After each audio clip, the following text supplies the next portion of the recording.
ਦੀ ਮੁਲਾਕਾਤ ਤੋਂ ਬਾਅਦ ਵੀ 2 ਸਾਲ ਦਾ ਟਾਈਮ ਲੱਗ ਗਿਆ ਇਹਨਾਂ ਭਰਾਵਾਂ ਨੂੰ ਗੱਲ ਵੱਖਰੀ ਪਹੁੰਚ ਕੇ ਜੱਫੀ ਪਹੁੰਚ ਅੱਜ ਸਾਹਮਣੇ ਆਹ ਵੇਖੋ ਜੀ ਤੁਹਾਡਾ ਭਰਾ ਪਛਾਣ ਲਿਆ ਬਾਬੇ ਨੇ। 17 ਸਾਲਾਂ ਬਾਅਦ ਗੱਲ ਵੱਖਰੀ ਪੈਣ ਲੱਗੀ ਐਸੀ ਗੱਲ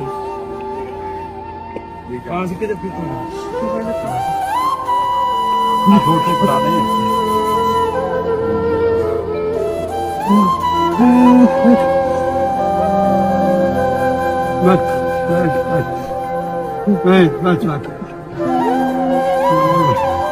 कोई नहीं इकट्ठे हो गए